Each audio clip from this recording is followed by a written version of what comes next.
Many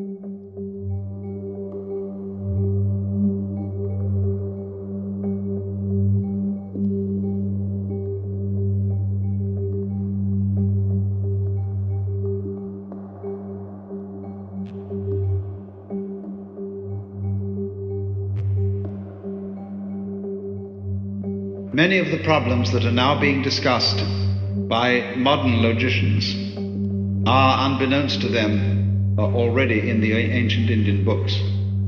Problems of semantics, problems of meaning, problems of the nature of time and of memory. All these were discussed with very, very meticulous scholarly sophistication. So that it is my opinion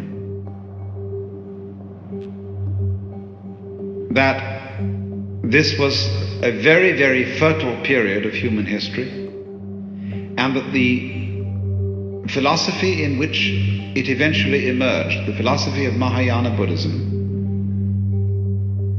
is as yet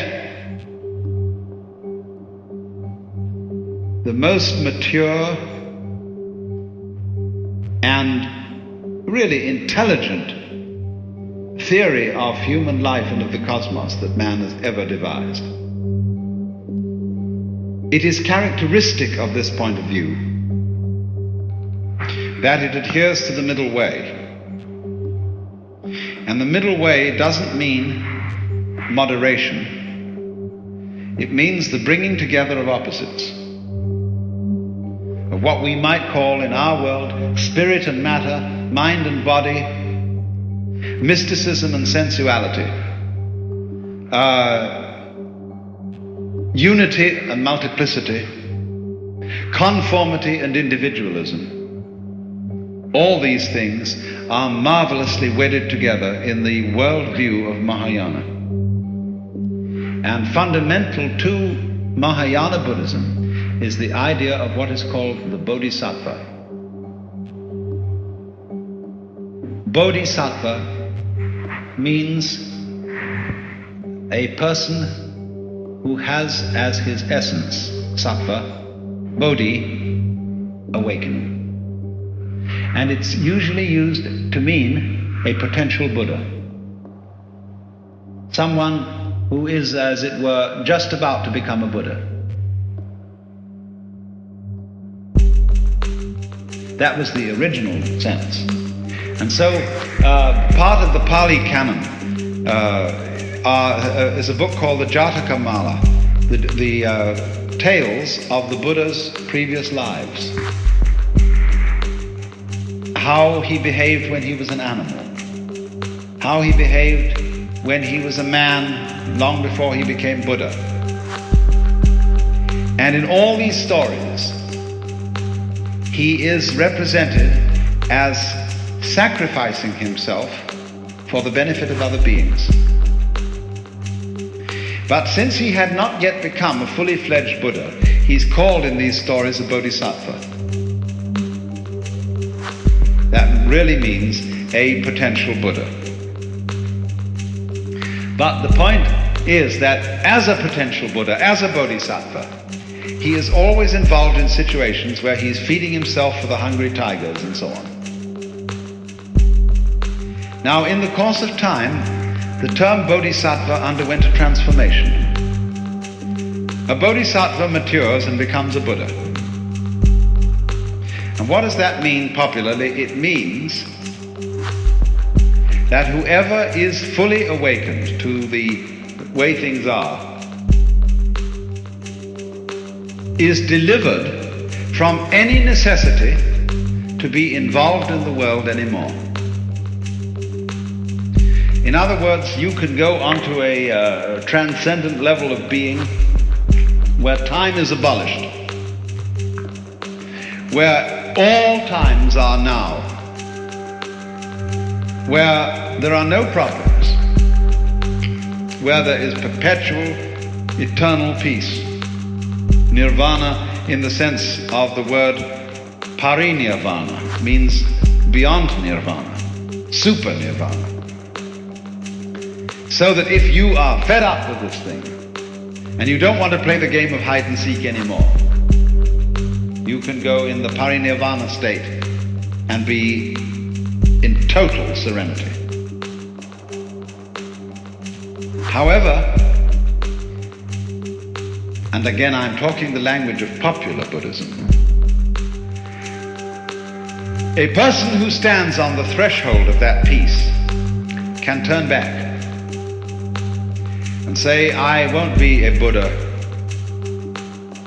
I'll be a Bodhisattva. I won't make the final attainment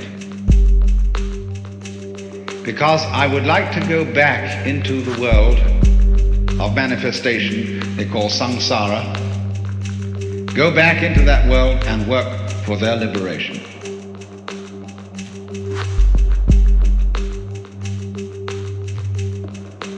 So then, when a Mahayana Buddhist does his formula for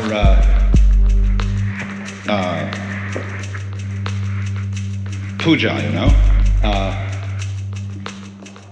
he says, sentient beings are numberless. I take a vow to save them. Deluding passions are inexhaustible. Note this, inexhaustible. I take a vow to destroy them. The gates of the method, the Dharma, are manifold. I take a vow to enter them. The Buddha way is supreme. I take a vow to complete it. All this is impossible. You see, numberless sentient beings, because they're numberless, can never be delivered. Deluding passions which are inexhaustible can never be eradicated. So, this then, Mahayanists, they go, Shujo mu hen se gan do banno mu jin se gan dan homan muryo se gan gyaku butsudo mujo se gan jo.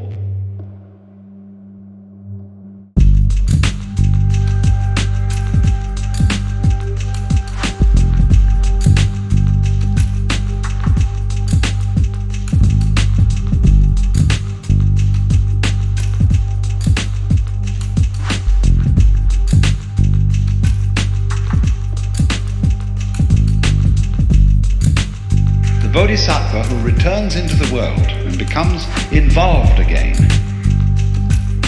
is in fact regarded as a superior kind of being to the one who gets out of it.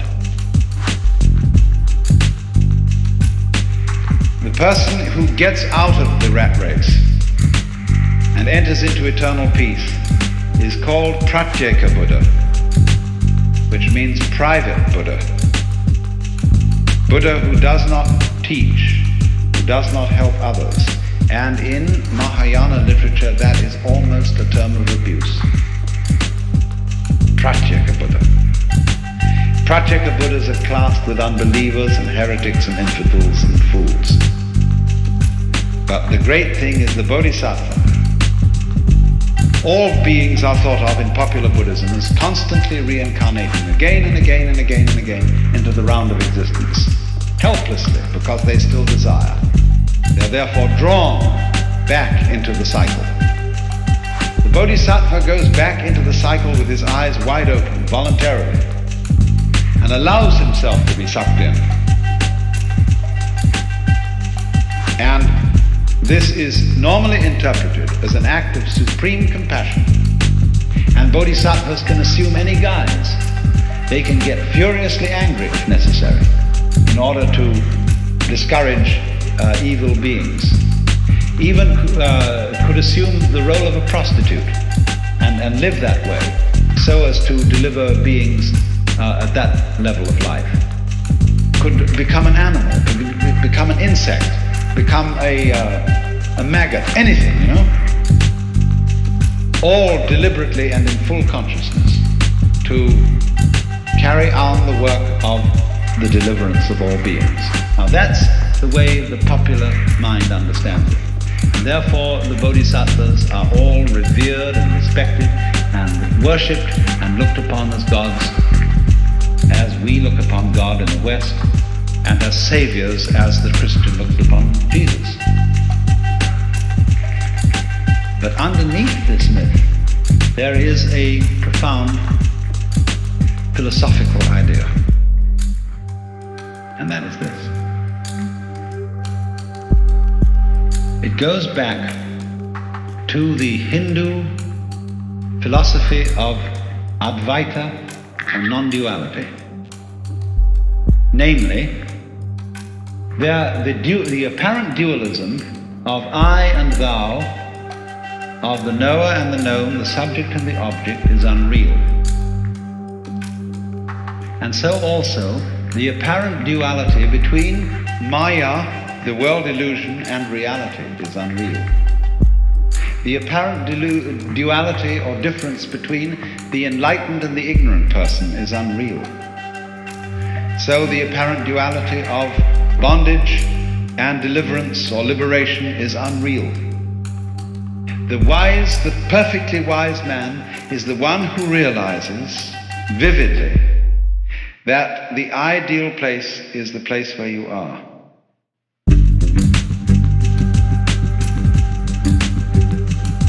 This is an impossible thing to put in words. The nearest I could get to it would be to say that if you could see this moment, that you need nothing beyond this moment, now, sitting here, irrespective of anything I might be saying to you, of any ideas you might have rattling around in your brain, that here and now is the absolute which than which there is no whicher. Only we prevent ourselves from seeing this because we're always saying, well, there ought to be something more. Haven't I missing something somehow, you see? And nobody sees it. Now, then also, the most far-out form of Mahayana Buddhism is called the Pure Land School. Jodo Shinshu. Jodo means pure land, Shinshu, true sect. And this is based on the idea that there was in immeasurably past ages a great bodhisattva called Amitabha. And he made a vow that he would never become a Buddha unless any being who repeated his name would automatically at death be born into the pure land over which he presides. That's the kind of paradise. He did become a Buddha, and so the vow works. All you have to do is to repeat the name of Amitabha, and this will assure the fact that without any further effort on your part, you will be reborn in his paradise when you die, and in that paradise becoming a Buddha is a cinch. There are no problems there.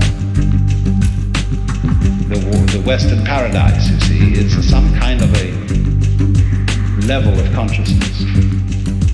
But it's represented as fact as a glorious place. You can see the pictures of it in Koyasan, wonderful pictures, where the Buddha Amitabha, who is actually a Persian figure, he's related to Ahura Mazda, and he means boundless light. And the Daibuts of Kamakura, that enormous bronze Buddha in the open air, is Amitabha. So there he sits, surrounded with his court. And this court is full of apsaras. And apsaras are beautiful girls playing lutes. And as you are born into the paradise, what happens when you die is you discover yourself inside a lotus. And the lotus goes pop, and there you find yourself sitting, coming out of the water. And here on the clouds in front of you are the apsaras sitting, strumming their lutes with the most sensitive, beautiful faces. And to get this, all you have to do is say the name of Amitabha. The formula is Namo Amida Butsu. Namo Amida Butsu. You can get this fast.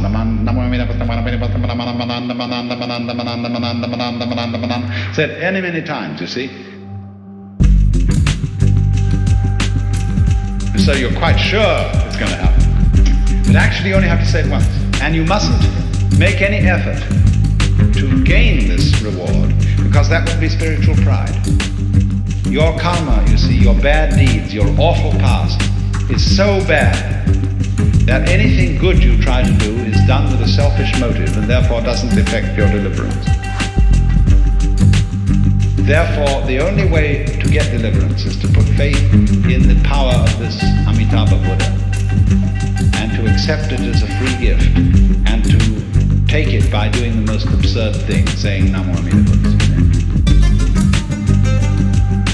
Don't even worry whether you have to have faith in this, because trying to have faith is also spiritual pride. It doesn't matter whether you have faith or whether you don't. The thing works anyway, so just say Namo Amida Butsu. See? Now that's the most popular form of Buddhism in Asia. The two most vast temples in Kyoto, the Nishi and Higashi Honganji temples, represent this sect. And everybody loves Amitabha. Amida, they call him in Japan. Boundless light, infinite Buddha of compassion. Sitting there with this angelic expression on his face. It's all right, boys, say my name. So when we add together prayer wheels, Namo Amida Butsu, they call it Nembutsu, that's the means of remembering Buddha, bookcases, and all these things where you just have to, and the work is done for you. Then wouldn't we Westerners say, especially if we are Protestants, oh, what a scoundrelly thing that is, what an awful degradation of religion. What an avoidance of the moral challenge and the effort and everything that is required.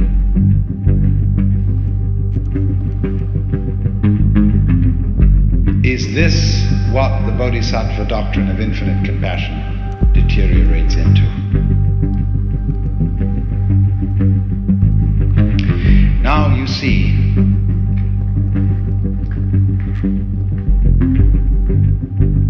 there is a profound aspect to all that. Just as there is the diamond and the ice, as we were talking about this morning. Just as there is desperation and despair, nirvana, desperation and despair of the horrors. So there are two ways of looking at this nothing to do, no effort to make idea, depending completely on the Savior. For who is Amitabha? Popularly, Amitabha is somebody else. He is some great, compassionate being who looks after you. Esoterically, Amitabha is your own nature. Amitabha is your real self, the inmost boundless light that is the root and ground of your own consciousness. You don't need to do anything to be that.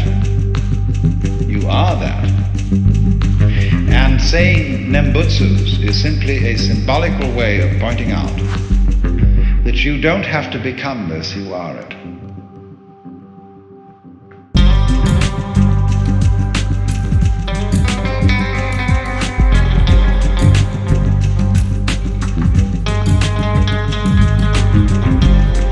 And Nembutsu, therefore, on its deeper side, builds up a special kind of sage, which they call myokonin. Myokonin in Japanese means a marvelous fine man. But the myokonin is a special type of personality who corresponds in the West to the holy fool in Russian spirituality, or to something like the Franciscan in Catholic spirituality. Myokonins, well, I'll tell you some Myokonin stories. That's the best way to indicate their character. One day a Myokonin was traveling and it stopped in a Buddhist temple overnight, and he went up to the sanctuary where they have all these big cushions like here, you know, for the priest to sit on, and he arranged the cushions in a pile on the floor and went to sleep on them. In the morning the priest came in, saw this tramp sleeping. He said, "What are you doing here, desecrating the sanctuary by sleeping on the cushions and so on, right in front of the altar?" And the Myokonin looked at him in astonishment and said, "Why, you must be a stranger here. You can't belong to the family." In Japanese, when you want to say that a thing is just the way it is, you call it sonomama. So there's a haiku poem which says, "Weeds in the rice field, cut them down, sonomama fertilizer." Cut the weeds, leave them exactly where they are, and they become fertilizer. Sonomama. And sonomama means reality, just the way it is, just like that. Now there's an expression, a parallel expression, konomama. Konomama means I just as I am. Just little me, you know, like that, with no frills, no pretense, except that I naturally have some pretense. That's part of konomama. And the Myokonin is the man, you see, who realizes that he, konomama, just as I am Buddha, am delivered by Amitabha, because Amitabha is my real nature. If you really know that, you see, that makes you a Myokonin. But be aware of the fact that you could entirely miss the point and become a monkey instead by saying, I'm all right just as I am, and therefore I'm going to rub it in. And I'm going to be going around parading my unregenerate nature, because this is Buddha too, you see? The fellow who does that doesn't really know that it's okay. He's doing too much, he's coming on too strong. The other people who are always beating themselves, they're doing the opposite error, you see. The middle way, right down the center, is where you don't have to do a thing to justify yourself. And you don't have to justify not justifying yourself, which is the mistake that most beatniks make. They justify not justifying themselves. Go too far. So you see there's something quite fascinating and tricky in this doctrine of the great Bodhisattva Amitabha, who saves you just as you are, who delivers you from bondage just as you are, and you only have to say Namo Amida Butsu. Fascinating. But that is the principle of Mahayana. And that is, you see, your acceptance of yourself as you are is the same thing as coming to live now as you are. You see, now is as you are, in the moment. But you can't come to now, and you can't accept yourself on purpose. Because the moment you do that, you're doing something unnecessary. You're doing a little bit more. That's what they call in Zen, legs on a snake, or a beard on a eunuch. You've overdone it, you see. How can you neither do something about it, nor do nothing about it as if that was something you had to do? You see? This is the same problem as originally posed in Buddhism. How do you cease from desiring?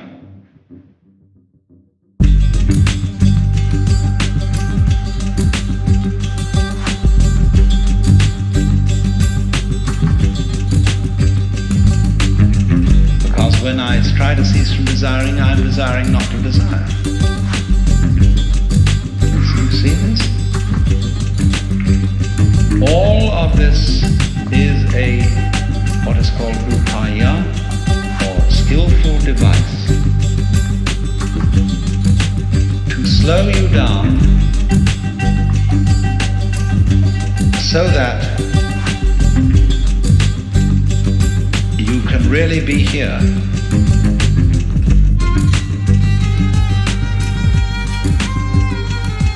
By seeing that there is nowhere else you can be,